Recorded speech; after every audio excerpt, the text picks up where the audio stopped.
Hello guys, welcome to our channel.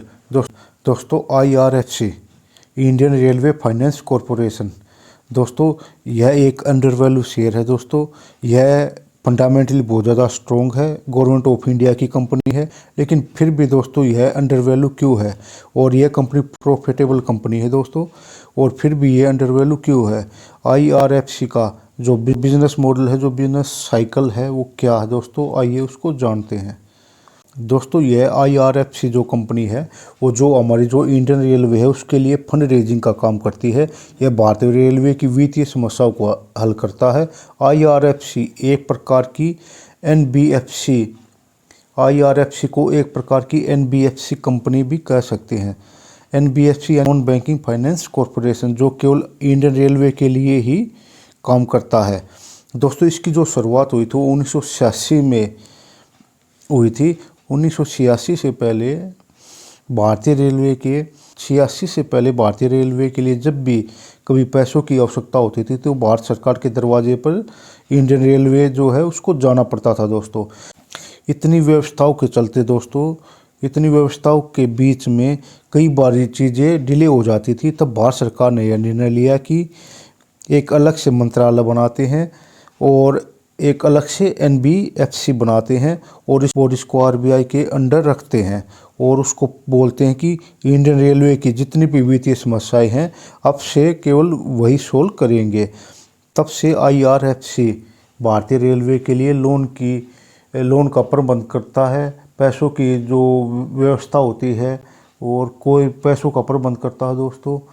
और कोई भी उनको अगर भारतीय रेलवे को वित्तीय समस्याएं होती हैं तो उनको हल करना, यह सभी काम IRFC ही देखती आ रही है।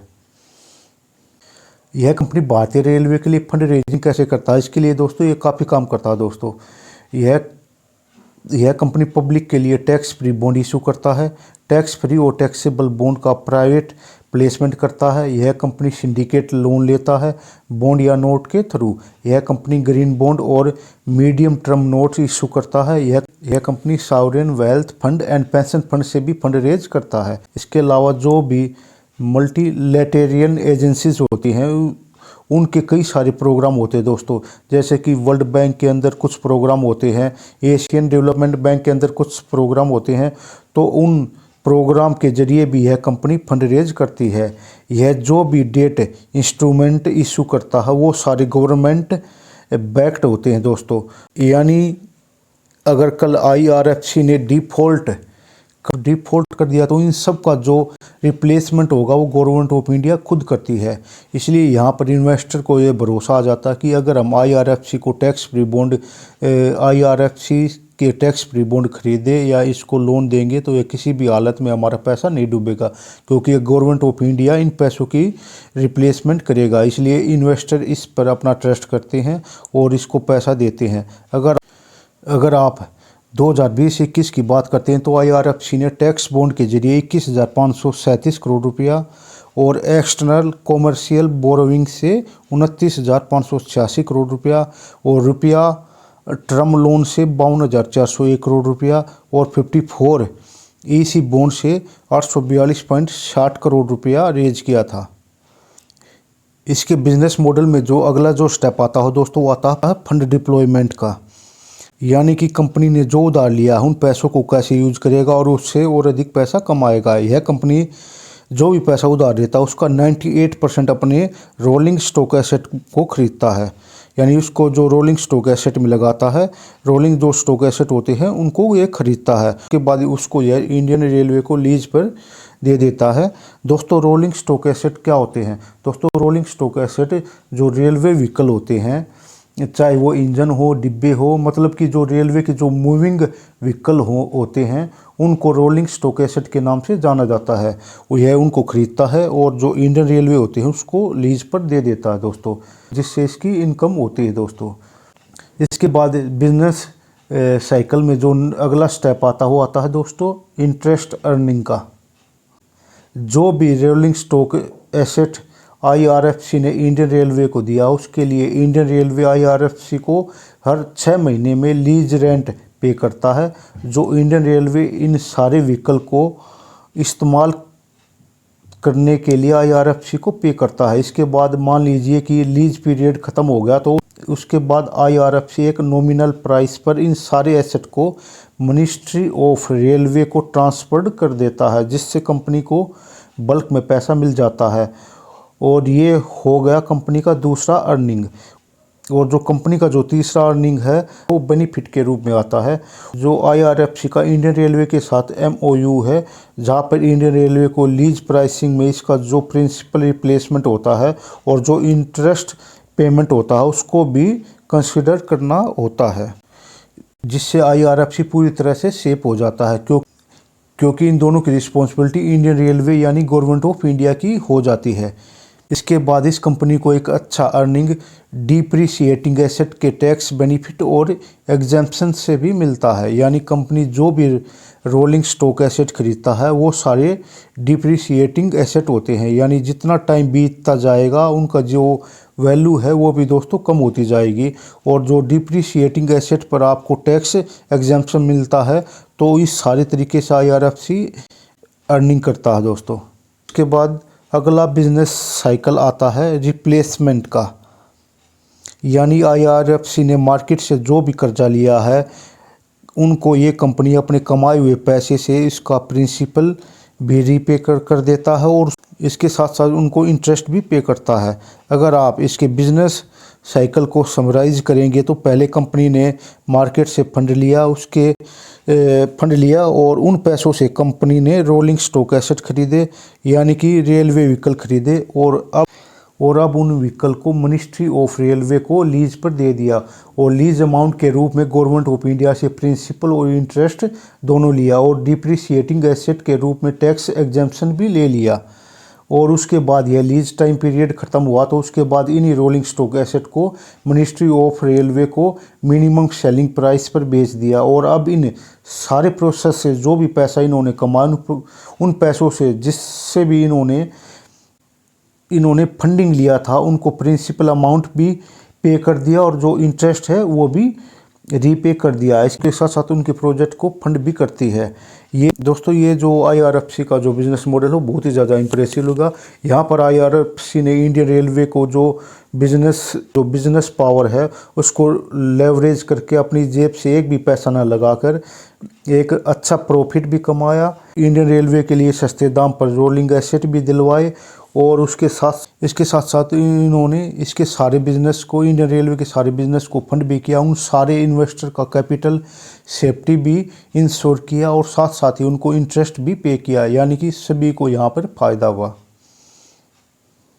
आईआरएफसी, अब बात करते हैं इसका जो टेक्निकल एनालिसिस है उसकी। देखिए अभी इसका जो करंट प्राइस है वो 21 रुपया 75 पैसे है। इसका जो 52 वीक का जो लो है 20 रुपया 80 पैसे है और इसका जो 52 वीक का हाई है वो 26 रुपया 45 पैसे है। यानी ये 20 रुपये से और 26-27 रुपये के बीच में ही काफ़ी टाइम से ट्रेड करने लग रहा है दोस्तों। इसकी जो मार्केट कैप है वो 28,424 है, यानी एक मिडिल कैप कंपनी है और इसका जो 20 दिन की एवरेज डिलीवरी क्वांटिटी है वो 33,47,248 है, यानी ठीक ठाक ही है। इसकी जो फेस वैल्यू हो 10 रुपया है और इसके जो पीई है यानी प्राइस ऑन अर्निंग वो 4.68 है, यानी 4 रुपया 68 पैसे है। और इसकी जो बुक वैल्यू पर शेयर है वो 27.48 है और इसका जो डिविडेंड है वो 4.83 है, यानी इसी जो डिविडेंड देती है दोस्तों ये 4.83% के हिसाब से देती है, यानी एक डिविडेंड पे कंपनी है। इसका जो मूविंग एवरेज देखोगे दोस्तों आप तो वो 5 दिन में 21.51 पैसे पे, 10 दिन में 21.80 पैसे पे, 20 दिन में 22.33 पैसे है, 50 दिन का 22.78 पैसे है, 100 दिन का 23.35 पैसे है और 200 दिन का भी 23.45 पैसे है। यानी ये 20 रुपये से और 26-27 रुपये के आसपास ही पिछले 1 साल से ट्रेड करने लग रहा है दोस्तों। अब बात करते हैं इसके रिटर्न की। तो ये देखिए दोस्तों इसके जो 1 वीक के जो रिटर्न हो 3.57 पॉजिटिव हैं और इसका जो 1 मंथ का जो रिटर्न हो -6.25 है, 3 महीने के -7.5 है और एक साल के -14.71% है। यानी इसके जो रिटर्न है वो बिल्कुल ही नेगेटिव हैं दोस्तों। अगर कम्युनिटी सेंटीमेंट की बात की जाए तो 88% लोग इसको बाई करने के पक्ष में है और 6% इसको सेल करना चाहते हैं और 6% इसमें अभी तक अपनी होल्डिंग को बनाए हुए हैं। अच्छा दोस्तों, अब बात करते हैं इसकी प्रॉफिट और लॉस की। जो इसका जो सितंबर जो क्वार्टर था उसमें कंपनी ने जो रेवेन्यू जनरेट किया था वो 4690.04 करोड़ था और जो कि बढ़ के दिसंबर में 5097.15 करोड़ हो गया। वो इसके जो टोटल एक्सपेंसेस थे वो सितंबर 2021 में 31.43 थे और जो कि दिसंबर का जो क्वार्टर था उसमें 11.91 करोड़ रह गए, यानी कम हुए हैं, बहुत ही ज़्यादा कम हुए हैं दोस्तों। और अगर नेट प्रॉफिट की बात करें तो जो सितंबर 2021 का जो क्वार्टर था उसमें 32.01 करोड़ था और जो कि दिसंबर 2021 में एक प्रॉफिट है वो 31.27 है। अगर अर्निंग पर शेयर की बात की जाए तो सितंबर 2021 का जो क्वार्टर था उसमें 1.15 था और जो कि बढ़ के दिसंबर क्वार्टर में 1.22 हो गया। इसके जो प्रॉफिट और लॉस है उसको इस चार्ट के द्वारा भी समझा जा सकता है। 2017 में कंपनी ने 9,040 करोड़ रुपया कमाई की थी। 2018 में बढ़ के ये 11,018 करोड़ रुपया हो गए और 2019 में ये 11,133 करोड़ रुपया हो गई और 2020 में 13,838 करोड़ रुपया हो गई और 2021 में 15,770 करोड़ रुपया हो गए।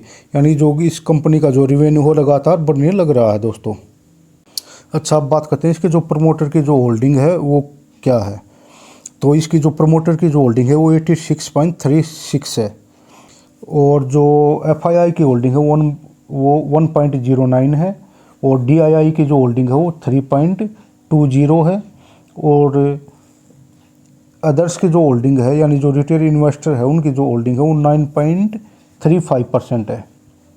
इसमें दोस्तों जो प्रमोटर की जो होल्डिंग है वो 86.36 है। जब भी किसी कंपनी का IPO आता है तो उसकी जो होल्डिंग होती है वो 75% से ज़्यादा हो सकती है, लेकिन वो IPO आने के 3 साल के अंदर अंदर उस कंपनी को अपनी जो होल्डिंग है वो 75% से कम करनी पड़ती है। तो इसलिए इसका जो IPO आया है वो 2021 में ही आया है, इसलिए इसकी जो होल्डिंग है वो बहुत ही ज़्यादा है। अभी इसकी जो 3 साल के बाद इसकी जो होल्डिंग है वो कम हो जाएगी, 75% से कम हो जाएगी। अच्छा दोस्तों, अब बात करते हैं इसको बाई करे, सेल करे, आउट करे। देखिए दोस्तों, इसका जो IPO आया हो 2021 में आया है। इसके IPO को आए हुए अभी 1 साल ही हुआ है और अभी इसका जो शेयर प्राइस है, इसका जो IPO पे जो लिस्टिंग हुई थी उससे भी 4-5 रुपये कम है। यानी ये एक फंडामेंटली स्ट्रॉन्ग कंपनी है और ये गवर्नमेंट ऑफ इंडिया की कंपनी है, लेकिन फिर भी इसमें इसका जो शेयर प्राइस है वो ज़्यादा बन नहीं रहा दोस्तों। उसके ना बनने का कारण ये कि दोस्तों पहले तो इसमें जो प्रमोटर की जो होल्डिंग है वो बहुत ही ज़्यादा है दोस्तों। जब तक इसकी प्रमोटर की होल्डिंग कम नहीं होगी दोस्तों, जब तो दोस्तों ये प्रमोटर की जो होल्डिंग है ये 75% से नीचे नहीं आ जाएगी, इसलिए इसमें जो बड़े जो इन्वेस्टर हैं वो इंटरेस्टेड नहीं है भी।